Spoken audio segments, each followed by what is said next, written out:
பகுஜன் சமாஜ் கட்சியின் தேசிய தலைவர் மாயாவதி நாளை சென்னை வருகிறார். ஆம்ஸ்ட்ராங் உடலுக்கு அஞ்சலி செலுத்துவதற்காக பகுஜன் சமாஜ் கட்சியின் தேசிய தலைவர் மாயாவதி நாளை சென்னை வர இருக்கிறார். பகுஜன் சமாஜ் கட்சியின் தேசிய தலைவர் மாயாவதி நாளை சென்னை வர இருக்கிறார்.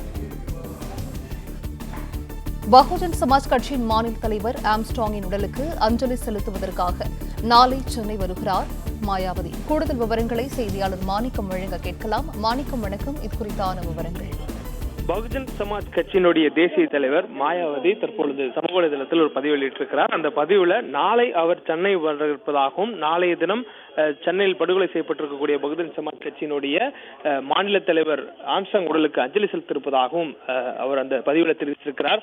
தொடர்ந்து நாளைய தினம் அவர் வரக்கூடிய சூழல்ல தற்பொழுது ஏற்பட்டிருக்கக்கூடிய இந்த அசாதாரண சூழல்ல தொண்டர்கள் அனைவரும் அமைதி காக்க வேண்டும் என்ற ஒரு வலியுறுத்தலையும் அவர் அறிவுறுத்தலையும் தற்பொழுது அந்த பதிவு மூலமாக தெரிவித்திருக்கிறார்.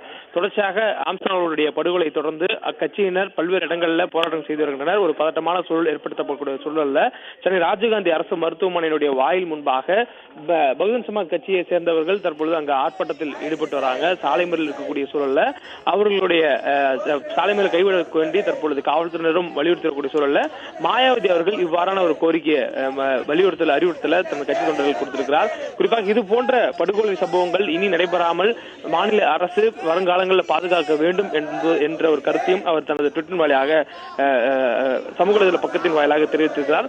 இதே போல நாளை தினம் அவர் வரக்கூடிய சூழல்ல இன்னும் ஆம்ஸ்ட்ராங் அவருடைய உடல் எப்பொழுது நல்லடக்கம் செய்யப்படும் என்ற உறுதியான தகவல் வெளியாகவில்லை.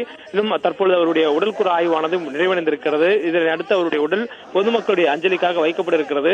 அந்த வைக்கப்படக்கூடிய இடமும் இதுவரை தேர்வு செய்யப்படவில்லை. இது போன்ற சூழல்ல நாளை தினம் அஞ்சலி செலுத்துவதற்காக மாயாவதி அவர்கள் சென்னை வருவதாக தனது சமூக வலைதள பக்கங்களில் வெளியிட்டிருக்கிறார். தொடர்ந்து தற்பொழுது தமிழ்நாட்டில் நிலவக்கூடிய சூழல்கள் கண்காணித்து வரக்கூடிய அவர் தனது கட்சியினுடைய, அதாவது பகுஜன் சமாஜ் கட்சியினுடைய தொண்டர்கள் அமைதி காக்க வேண்டும் என்ற ஒரு அறிவுறுத்தலையும் தற்பொழுது அவர் கொடுத்திருக்கிறார்.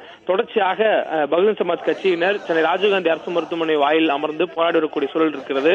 1 மணி நேரத்திற்கு மேலாக அங்கு போராட்டம் நடைபெறக்கூடிய காரணங்களால் சாலையில போக்குவரத்து பாதிக்கப்பட்டிருக்கிறது. இந்த சூழலில் அவர் தொண்டர்கள் அனைவரும் அமைதி காக்க வேண்டும் என்ற ஒரு அறிவுறுத்தலையும் தெரிவித்திருக்கிறார்.